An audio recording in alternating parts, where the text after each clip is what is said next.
Efésios capítulo 6, do verso 10 ao verso 17. Vamos ler juntos? Vamos ler juntos aí. Vamos lá. Finalmente, fortaleçam-se no Senhor e no seu forte poder. Vistam toda a armadura de Deus para poderem ficar firmes contra as ciladas do diabo. Pois a nossa luta não é contra seres humanos, mas contra os poderes e autoridades, contra os dominadores deste mundo de trevas, contra as forças espirituais do mal nas regiões celestiais.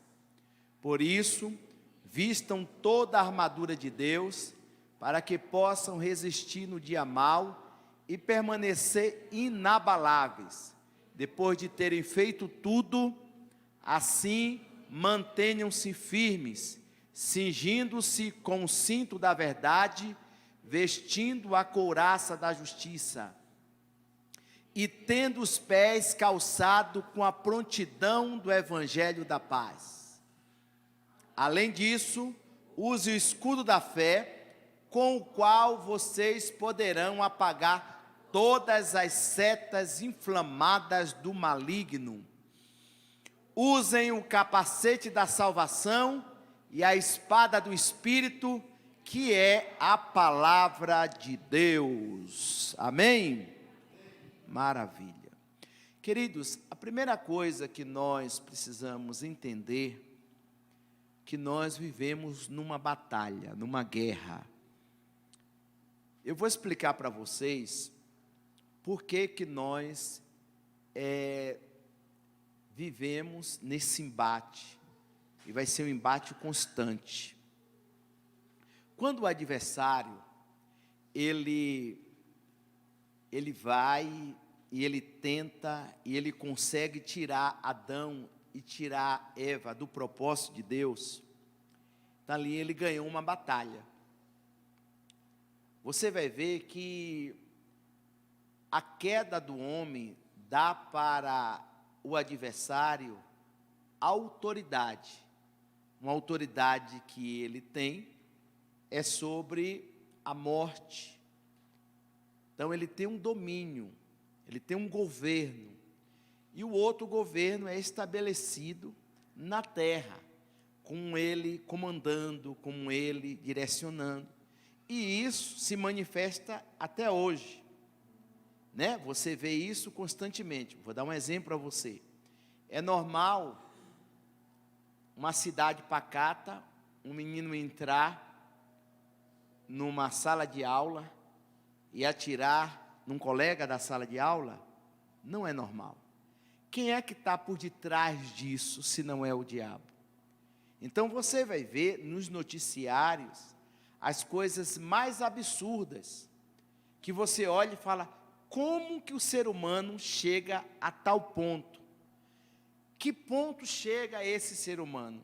Porque existe um poder que está por detrás dessa ação, que é mais forte do que aquilo que o ser humano em si, ele consegue dominar. Você vai ver que muitas pessoas usadas pelo adversário, ele tem algumas atitudes que depois eles ficam perguntando, como foi que ele fez aquilo? E algumas pessoas olham e falam, mas uma pessoa com a vida tão resolvida, age dessa forma? Então são influências malignas. Então Jesus, ele vem, e ele resgata novamente nós, do poder das trevas, que ele tinha um domínio, ele tinha um governo. Isaías fala muito bem sobre isso, e o Senhor estabelece o governo no céu aqui na terra. Então, quando Deus estabelece o governo do céu aqui na terra, então, Jesus deixa muito claro, quem quiser vir, segue-me. Quem quiser andar com Deus, segue Cristo.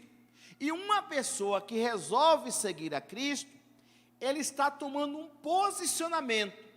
A partir de agora, eu não andarei mais sobre o governo das trevas. Agora eu vou para o plano original, que é o governo de Deus.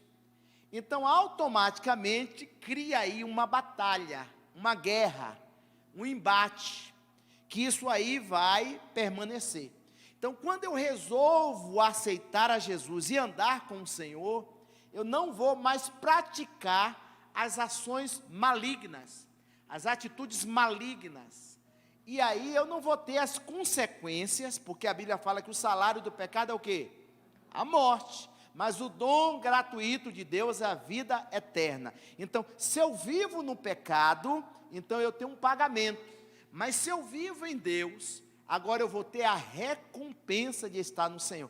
Por isso que nós temos esse embate constante, porque o diabo, qual é a função dele? É fazer com que nós não permanecemos no governo da luz. E aí eu vou mais profundo aqui. Muitas vezes, pelas pessoas não entenderem isso, eles têm uma guerra pessoal. E a Bíblia fala que a nossa luta não é contra a carne e não é contra o sangue. Porém, a nossa luta é contra quem? Repita comigo: principados e potestade do mal. Então, existem espíritos malignos que ele tenta paralisar-nos, tenta nos destruir, e é com esses espíritos que nós temos que estarmos preparados para quê? Para guerrearmos. Só que esses espíritos são espirituais. E aí nós vamos aprender aqui por que nós temos esse embate, como nós vencermos esses embates. Amém? A questão toda está relacionada porque nós fomos criados de uma forma plena, a imagem e semelhança de quem? Nós fomos criados à imagem e semelhança de Deus. Essa é a nossa criação, imagem e semelhança de Deus. O que o diabo quer fazer? Ele quer desconstruir aquilo que Deus estabeleceu. Tudo aquilo que Deus estabeleceu, a função do diabo é trazer uma desconstrução. Por isso que você vai ver as pessoas agindo de uma forma pecaminosa, de uma forma embaraçada, de uma forma aprisionada, porque o diabo ele quer distorcer a imagem e a semelhança do Senhor. Então, Deus nos faz pleno. Repita comigo: Deus nos faz pleno. Mas o diabo, ele quer corromper essa plenitude. E aí, o que faz com que o ser humano fique corrompido? O pecado. O pecado faz com que o ser humano, quando o ser humano, olha que coisa interessante, o ser humano nascia no Éden, ele já nascia de uma forma perfeita. Quando o ser humano, ele peca, então já vem uma consequência de um defeito. Então nós aí carregamos o defeito do pecado. Por isso que nós temos essas dificuldades de permanecer em Deus. Por isso que é uma perseverança você estar no... Por exemplo, você está aqui na igreja, foi uma batalha, foi uma luta. Por que uma luta? Porque a sua carne e a minha carne não deseja estar na casa de Deus. Vai fazer o que lá na igreja? Esse povo meio doido. Olha que coisa interessante, vai fazer o que na igreja? Aqui nós entramos sóbrio e saímos sóbrio. Agora eu pergunto, vai fazer o que num forró? Que entra são e sai de lá trocando as pernas. Vai fazer o que tomando cachaça? Que você está dando a oportunidade para contrair cirrose. Vai fazer o que usando crack para amanhã estar preso numa cracolândia?